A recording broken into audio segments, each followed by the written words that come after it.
राजधानी रायपुर के नवा रायपुर स्थित पुरखौती मतांगन परिसर में आज रायपुर साहित्य उत्सव 2026 का भव्य शुभारंभ हुआ। उद्घाटन समारोह का मुख्य अतिथि राज्यसभा के उपसभापति हरिवंश थे, जबकि अध्यक्षता मुख्यमंत्री विष्णुदेव साय ने की।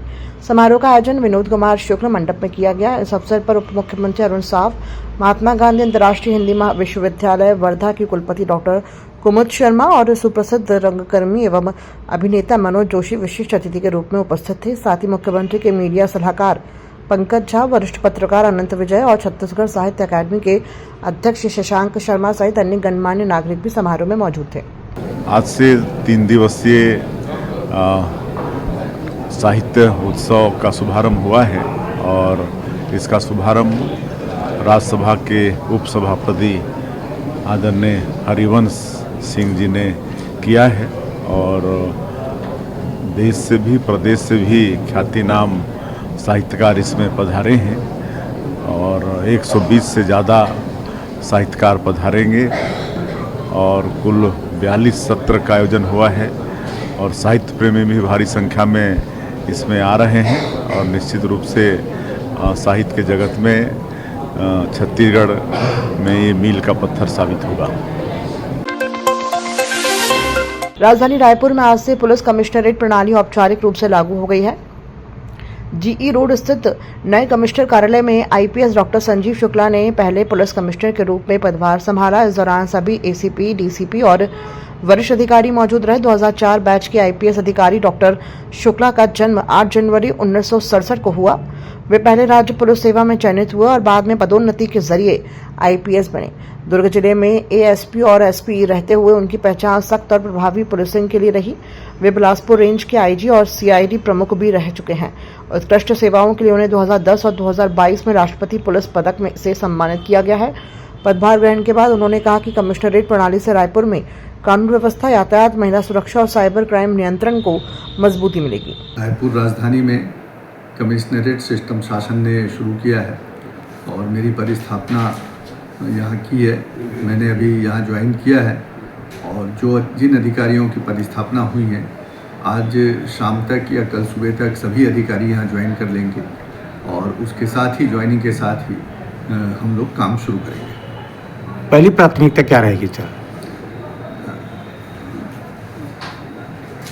पुलिस की जो प्राथमिकता है वो हमेशा से अपराध नियंत्रण, अपराधों की रोकथाम और यदि अपराध हो जाए तो उनको पकड़ना होता है। और उसके साथ ही साथ बड़ा शहर है, शहर में यातायात की समस्या है, तो यातायात व्यवस्थित रहे, सुचारू रहे, शहर में अपराध नियंत्रित रहें और जो पुलिस की परंपरागत पुलिस के जो कार्य हैं उन सब कार्यों के साथ साथ बेसिक पुलिसिंग हमारी मजबूत हो, इस दिशा में हम लोग काम करेंगे। सर, शहर के साथ गांव का भी विभाजन हो गया है, ऐसे में कितना चैलेंजिंग रहेगा सर? शहर के अलावा गांव को भी हमको देखना पड़ेगा, तो उसमें किस प्रकार से चीज़ें? अभी भी रायपुर उसी तरीके से चलता था, उसमें कोई चुनौती या चैलेंज की विषय नहीं है।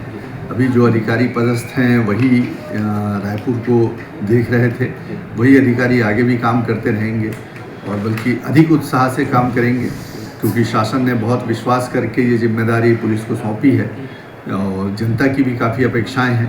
तो हम सब नई टीम है, अनुभवी अधिकारी भी हैं, नए उत्साही अधिकारी भी हैं, तो एक बहुत ही अच्छा कॉम्बिनेशन है।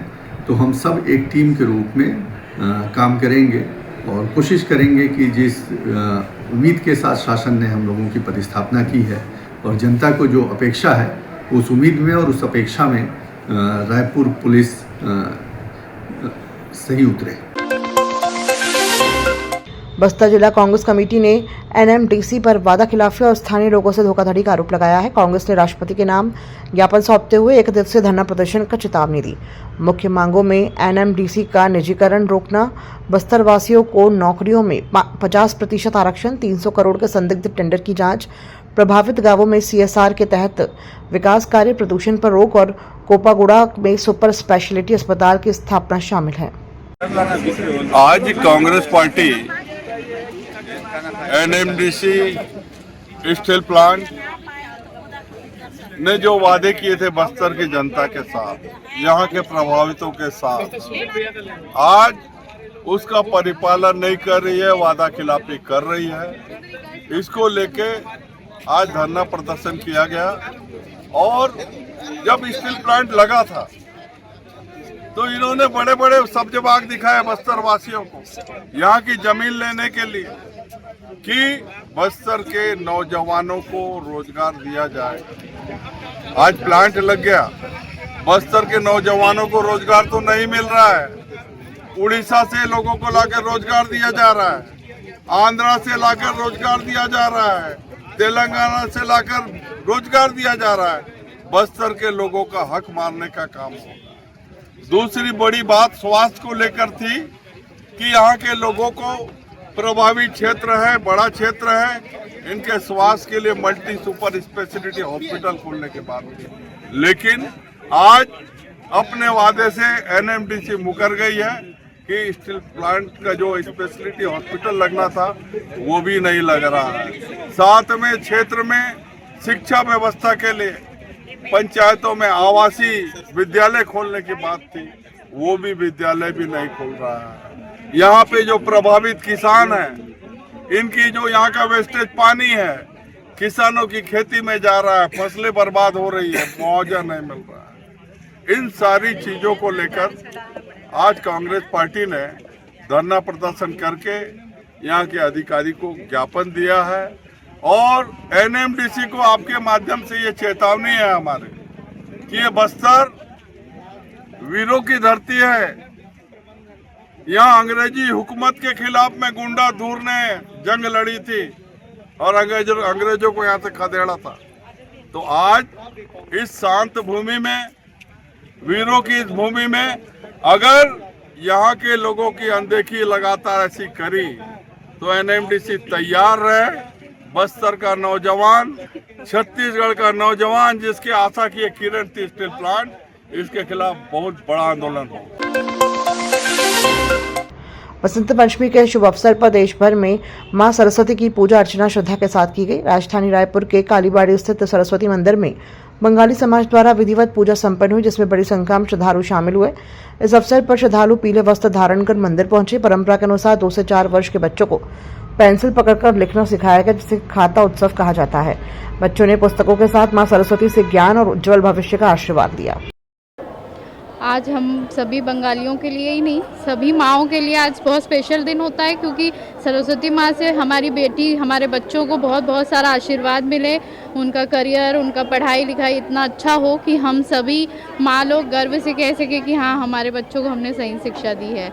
और सरस्वती पूजा हम सभी के लिए बहुत बहुत स्पेशल है। बचपन से हम लोग येलो कपड़े में ही आए हैं, एक अलग से हमारा अटायर रहता है, तो उस सारी चीज़ों को, अपने कल्चर को अपने बच्चों तक पास ऑन करना, ये हमारे लिए सबसे बड़ी बात है। आज हमारा बसंत पंचमी जो होता है, हमारे माँ सरस्वती की पूजन में उसको बसंत पंचमी बोला जाता है। इसमें स्पेशली बंगालियों का जो विद्यार्थियों का पूजा रहता है मेन।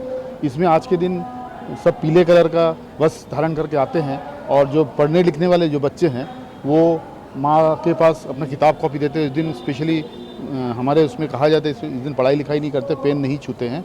और जो नए बच्चे जो स्कूल जाने वाले हैं उनका उस दिन से स्लेट और पेंसिल से लिखते हैं कि उसके बाद से स्कूल जाएंगे, जिसको हाथे कौड़ी बोलते हैं। और पूजा के पहले तक हमारे बंगाली समाज में वो बोईड नहीं खाते हैं। आज के पूजन के बाद फिर बोईड भी खाया जाता है और पूजा पाठ दिन भर चलता है, अंजलि होता है, भंडारा होता है और लोग घूमते हैं। हर्षोल्लास सत्कर बसंत पंचमी मनाया जाता है। परिचय दीजिए अपना। मैं पार्थ कुमार सरकार, महासचिव बंगाली कालीबाड़ी समिति। गरियाबंद जिले में प्रदेश कांग्रेस ने मंडल अध्यक्षों की संशोधित सूची जारी की है। इंदागांव मंडल अध्यक्ष पद पर दिवंगत रूपेंद्र सोम का नाम जारी होने से राजनीतिक बवाल मच गया था, जिसके बाद सूची में संशोधन किया गया। कांग्रेस ने सफाई देते हुए कहा कि ये मानवीय त्रुटि थी और नाम का चयन उनके निधन से पहले किया गया था। संशोधित सूची में अब इंदागांव मंडल अध्यक्ष की जिम्मेदारी दूसरे व्यक्ति को सौंपी गई है। कांग्रेस पार्टी संगठन सृजन के माध्यम से मंडल अध्यक्ष का सूची तैयार की थी और वो रिपोर्ट जमा हो चुका था।